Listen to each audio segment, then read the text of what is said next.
Hello everybody out there, this is Finch from Dota Inside and FlipSide Tactics, coming back at ya with another Dota for Dummies. This episode is probably going to be one of my favorite / more important episodes for you guys, which is picking heroes and kind of the roles heroes fit into. This is one of the most complex, deep things about Dota, and it's kind of what I love about Dota, how you can play certain heroes in different roles, and it all is dependent on the skill build or team composition or item build and all this sort of stuff that's really deep and kind of makes Dota what Dota is down in the nitty gritty. So as far as being a new player, I just kind of go over some of the basic roles that there is to choose from, and then also what are the easiest heroes for you to play when you're becoming a Dota player. One of the things to keep in mind is that there's going to be heroes who are more difficult than others. If you play one of those more difficult heroes right away, you're not really going to have that much fun. It's going to be overwhelming. There's going to be too much going on. There's going to be, you don't know what heroes look like. You don't know their abilities. You're going to die a lot. You're not going to have fun. But if you play someone who's a lot simpler to understand, you can at least comprehend your own personal hero, and then you can begin to focus on map awareness, team compositions, just how to play the game and how the game flows. And I think that's one of the most important things that a lot of players just completely overlook when they're coming into the world of Dota for the beginning. They like to go straight for that flashy hero rather than for a hero that they can understand how to play and play at a pretty decent level until they learn the game, that kind of thing. So right away, here's the pick screen like I talked about earlier. You can hit control, you can go to the card view, you can also click this grid view here. It'll take you back to this screen. I prefer this screen, it just is a lot easier to navigate. You can look up here at the top. You can see filter by, attack type, role, stats, all that kind of good stuff. These are kind of the roles that the heroes are broken into based off Valve's decisions. These are not necessarily the truth. Don't fall for just, if it says carry, it must be a carry. People play them a lot differently than these, but these are also a good base for the time being, and it helps give you an idea of what that hero is capable of. Attack type, melee or range, pretty self-explanatory. And then by stats, your best, your favorite. Here's you have item source. It's actually kind of a really neat thing. I didn't know that was there, so in case you get a bunch of items, you can sort it that way. So based off the roles here, you can see we got a good chunk of them. Only about half of these are worth knowing. Someone like Escape or Nuker, you don't have to worry too much about it. It's not that big of a deal. If you go ahead and click on somebody like Marana, go to her card view, you can see she's agility. Then it also has a list of all of her abilities right here. So you have carry, nuker, disabler, and escape. All those are pretty self-explanatory. Escape, she's ability to avoid death. Obviously with her leap, she can jump out, that kind of thing. So the one thing you'll notice, if you see Marana be played in a kind of a top tier professional game or high level play, sometimes when you played as a support, it doesn't say support on here. That's because she is very versatile, and it depends on what items you build and also your team composition, your lanes, all that kind of good stuff. So just keep in mind that this is they're good, but don't take this as 100% truth that they are that role always.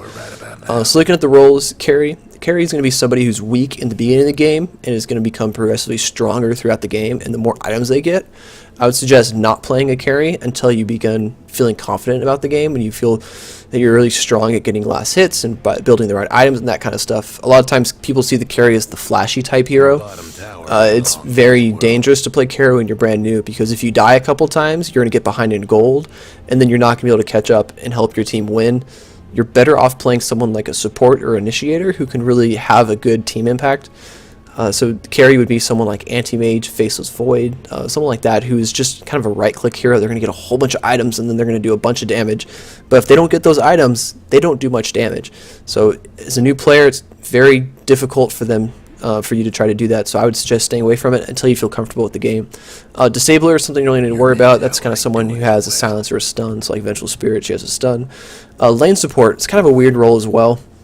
Lane support is an extension of support. Support heroes obviously support the team, that kind of thing. Lane support is talking about something that someone who just sits in the lane and protects the person next to him.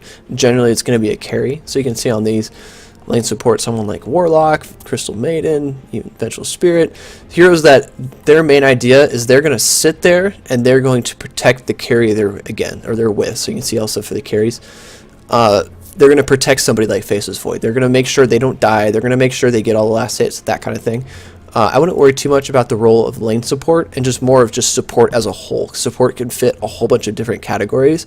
And if you're a good support player, you're going to protect your other teammates, but you're also going to be doing things like stacking and pulling creep camps. You're going to be moving around the map. You can buy Smoke of Deceit to go smoke gank. There's just a whole bunch of other stuff, wards, couriers, all that good stuff that you're going to be doing as a support. So I wouldn't even worry about lane support other than knowing that what it is in case your team is asking for someone to support the carry. Initiator is the next one up. So Initiator is someone who's going to start the fight, usually a team fight, someone that's going to start the fight from a distance. There's quite a bit of them on here. I would say to think of Initiator, someone like Tidehunter, who can get close, Blink Dagger to get in, uses his ultimate. Ravage is going to do a ton of damage. It's going to stun everybody. It's going to allow your full team to get in position. He'd be kind of the typical Initiator. Same thing with Puck, someone who can jump in, silence, get a good shackle off, lock people in, all that kind of stuff. It's going to be Initiator, someone who starts the fight. Next one up is going to be Jungler. Now, Jungler is generally someone who's going to stay in the jungle, yes. But it kind of varies. The role of jungle is a weird position. Heroes like Chen and Enchantress have to be in the jungle. You're never going to see them in a lane because they have an ability to mind control creeps in the jungle and use those creeps to push towers, use the creeps ability, all that kind of stuff. So they're reliant on them. Then you have someone like Lone Druid who's listed as a quote-unquote jungler, but he's probably the strongest, if not one of the top 5 strongest laning heroes in the game just because of him and his bear. So be aware with junglers. It's a good thing to have under your belt because it allows your team to do, have a lane lineup where it's 2 in the top, 1 in the middle, 1 in the bottom, and then the 5th one can go in the jungle, and it allows experience and gold to be more evenly distributed around the map. But don't go into the mindset of we have to have a jungler every single game and therefore I have to pick one of these. That's just not how it works. If you really want to play these heroes, sometimes they work well in the jungle, sometimes they don't. But it's just something to be aware of, that you can't go in the jungle with Crystal Maiden. It's just not possible. She's going to die. Sure, you can stack and pull creeps into the creep wave, but you're not going to be as quick or as efficient as someone like Chen. The next one up is support. Like I said, support is a very broad term. It's going to cover lots of stuff. You see kind of more in the intelligence heavy area. And this is because supports generally don't rely on items for their damage. They mostly focus on their abilities and what their abilities do to change the team fight. So someone like Tidehunter, I talked about his ultimate Ravage, it's going to cover almost your whole screen. It's going to stun a lot of people. That's really going to change the team fight. It's going to allow your team to win. Same thing with over here, someone like Warlock. His ultimate is going to do a huge stun, a huge radius. The Golem's going to do a ton of damage. But it doesn't matter if you have full items or not. It doesn't matter if you have 150 last hits in 20 minutes or anything like that. It doesn't matter. Your ultimate's going to do the same amount of damage either way. You're going to be an asset to your team. So if you're a new player, I'd suggest kind of picking a support first. You're going to be playing a little bit more defensively, but you're also going to remain effective throughout the game no matter how little items you get. You can still become a very efficient teammate and help people out. Next up, durable, same thing. This is kind of, I guess I'll do the same thing, but this is something don't worry about. This is, I don't even know why they have it here. I guess it's just heroes who have a lot of health. They're not going to die as quick. Don't worry about it too much. And then these last 3 categories are kind of useless. So pusher is someone who's going to take towers down very quickly, be going in line with the pushing strategy. It's weird because they don't have Keeper the Light on here, and Keeper the Light's one of the strongest pushers in the game. Even Windrunner can be categories of that. So it's hard for these categories. They're not really necessary. Nuker, same thing, doesn't really matter that much. Just someone who has burst damage, escape, someone who can jump out of an ability. They have a leap, a blink, things like that. So the ones to focus on is going to be carry, support, initiator, maybe jungler. That's just a hit or miss. But focus, carry, initiator, support would be kind of the 3 main chunks for the time being. So there's all the heroes. Now you might be thinking, okay, that's a whole bunch of different roles. Like, why does that matter? What does it mean for me? So when you play Dota, you need to figure out what heroes that you feel comfortable with. The best way to do this is jump into a bot game and play against the bots and begin to learn the abilities and how to use them and what effects they have and what they look like and all that kind of good stuff. But even before you do that, I'd say narrow it down to a few different heroes for each role. If you were just focusing on carries, initiators, and supports, kind of those 3, if you want to stick with those 3 baskets. Heroes that can kind of focus on one or two in each spot, to where when you begin playing against real people in games, if your team goes, hey, we need someone to play an Initiator, you go, okay, I'm comfortable playing Tidehunter. Or, we really need a support. Okay, I'm really comfortable playing Warlock. So you have that knowledge under your belt. If you try to play a game against people and you've never played that hero before and you're new, most likely you're going to have a rough time feeling comfortable and being effective. And a lot of times that's where the people start yelling at you and people get upset, and that's where the drama of Dota comes. If you're competent and you understand what your role is and how to play it, generally it's not that big of a deal. If you tell people you're new, it's not a big deal at all. So don't let that kind of stereotype of Dota scare you away.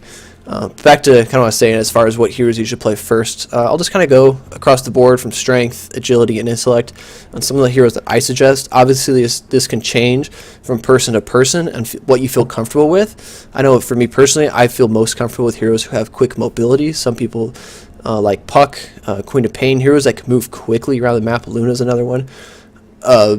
Whereas other people like to have heroes, someone like Tidehunter or Earthshaker, who are a little bit slower, but they have more health. And that kind of stuff. So it's all dependent on your personal style and what you're comfortable with, but at least give these heroes that I'm mentioning a try in the beginning and see how you feel about them, because you might find a couple you really like and you're going to notice that they're a lot more effective. So the first one, Earthshaker, I'd say it's kind of hit or miss. I like to suggest him to people because I personally find him to be a lot of fun. He has a good stun, his ultimate can do a bunch of damage, but even more so than that with his stun, actually I just click on him. With his Fisher, he can actually set up the stun but create a wall that can lock people in. A lot of times people say new players shouldn't do that because it's going to obviously block them and you can kill teammates that way. I think it's kind of a really cool mechanic, and it just shows how deep and awesome Dota is, because if you can do a good one, you feel better about yourself. So I'd say he may use more like a mid-tier once you kind of get used to the game a little bit and try him. Centaur Warchief is another pretty easy one. His abilities, stun, a little bit of damage. His ultimate affects the whole team. It's a global aura that gives them movement speed. It's very easy to use. For him, you don't really need that many items. You're still going to be effective as long as you get your abilities off. Sand King, another one. I'd say he's kind of similar to Earthshaker. He has a stun, which isn't effective. His ultimate is awesome, does a lot of damage, but you have to channel it. If you cancel the channel, you're not going to get that damage, and so you practice him a little bit, see what you think. Tidehunter is probably the best hero to start off with, in my opinion. You're going to want to play him first. He has a slow. His Kraken Shell makes him more durable. Anchor Smash reduces damage from the people around him. And then Ravage is a giant, massive ability that can cover the full screen. Damage, stun, it's very easy to use. You pretty much can't miss it. You're not going to die that much. He's a great hero to begin playing Dota with, because you're going to help your team no matter what. Even if you die a bunch, even if you don't get the items, you're still going to help your team, and you're going to begin to learn how Dota works and what other heroes are able to do, and around the map and all that kind of good stuff. Skeleton King is iffy. I kind of hesitate to suggest him to people. A lot of people like him because his ultimate allows him to just reincarnate, and so he has essentially 2 lives. He's going to be a carry, so if you feel like you're ready to play a carry, he's probably one of the first ones you want to try. He's very straightforward. He just has a stun. These are both passive abilities, and his ultimate, you have to worry about it as well. But the thing with him is you need farm. If you don't get farm is getting last hits. If you don't get enough last hits to get items, you're not going to be that effective. So stay away from him until you get a couple other heroes under your belt and you think that you're ready to play a carry. One of the things I always tell people is, they ask, when am I ready to play a carry? My suggestion is go into a bot game and practice last hitting creeps. If you can get over 100 last hits within 20 minutes, generally you're probably ready to jump into a matchmaking pool with people of your skill, and you can play carry. You're not going to be amazing, but you're going to be enough to hold your own, which is the most important. That's kind of about it for strength heroes. Agility heroes are kind of more of the carry type role, so you're going to see a little bit less of them. First one I'd say is Vengeful Spirit. Now, she's not a carry at all. She's actually a support. Some people play her as a carry. I would not suggest it. The swap allows you to catch people out of position, save teammates, all that kind of good stuff. And her stun is just easy to use, point and click. I really like her, and I find her to be a lot of fun. Sniper is probably the easiest agility carry to play.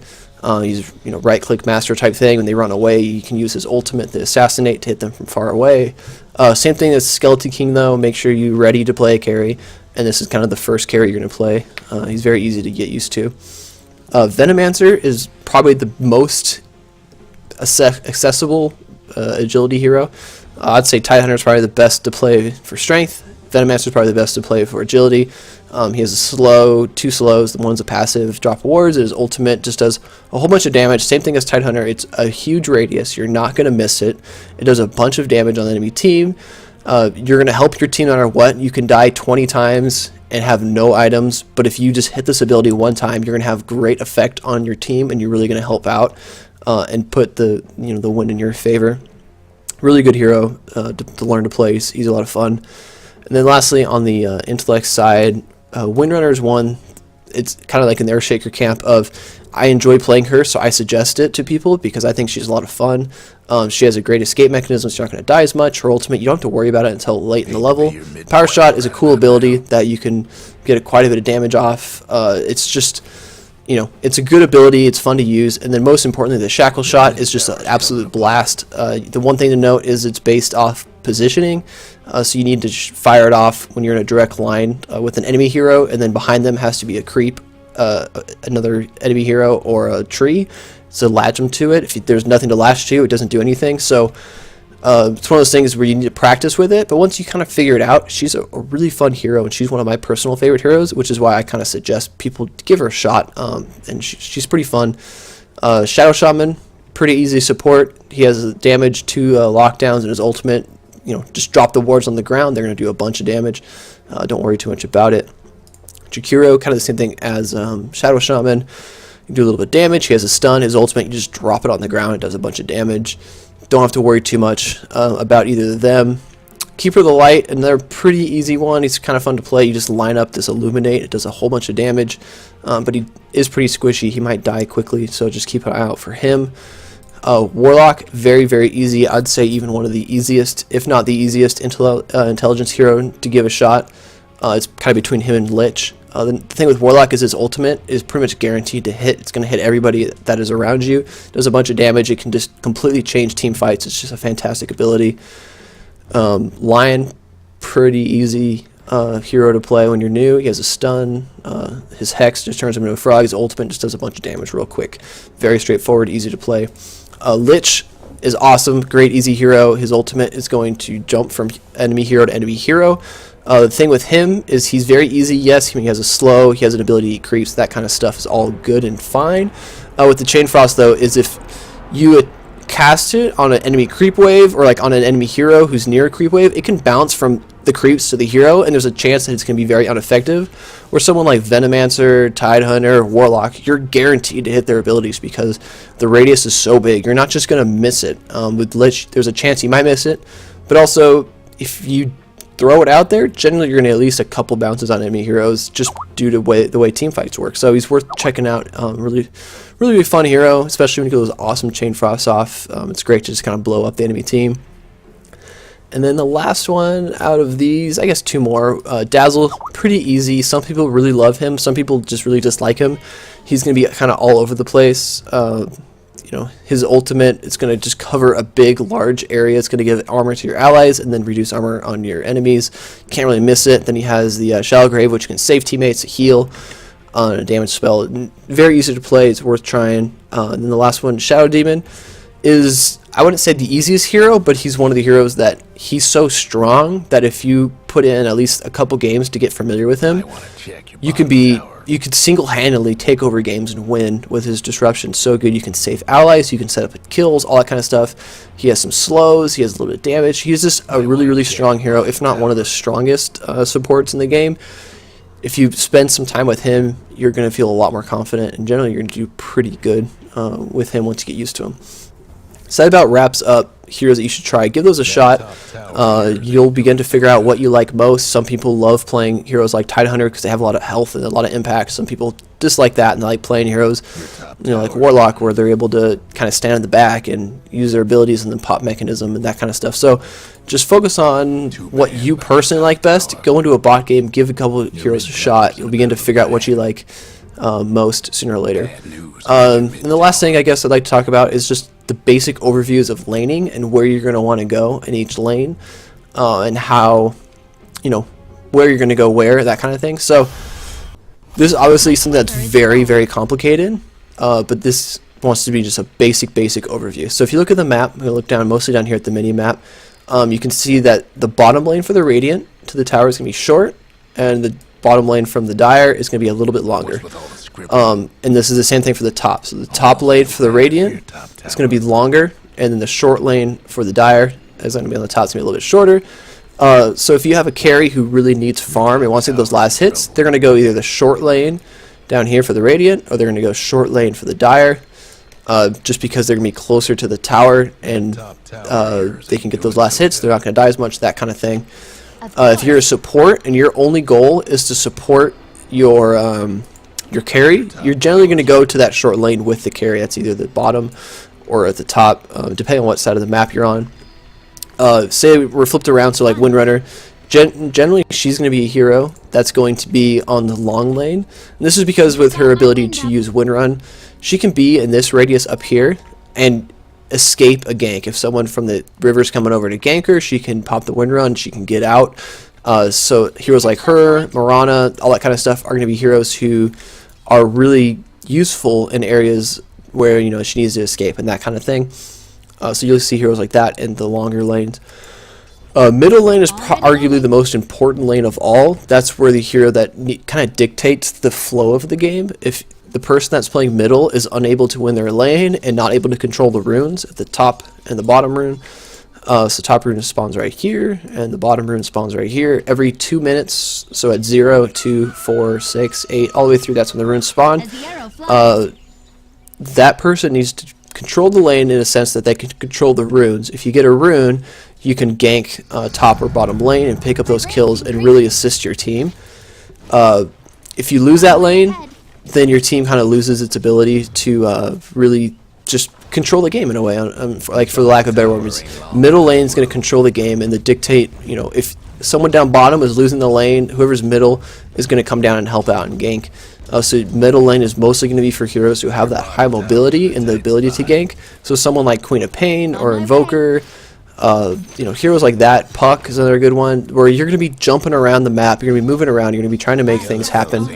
And so generally, if you're a new player, don't try to go middle. Definitely do it in a couple bot games to get used to it. But it's one of the more important positions on the map and the more important lanes that you really need to have a good understanding of the game before you kind of undertake that that role. So that about wraps up this video. You guys just send me any comments, feedback, all that kind of good stuff. You can send it to me over at DotaInsight.com as well as FlipSideTactics.com. And hopefully this video helps you guys pick a easier hero to start out with. And then once you get, you know, those first chunk of heroes under your belt, then you can begin to try the more difficult heroes, and you begin to really learn how deep and how complex and how awesome Dota really is. Thanks for watching, guys. Take care.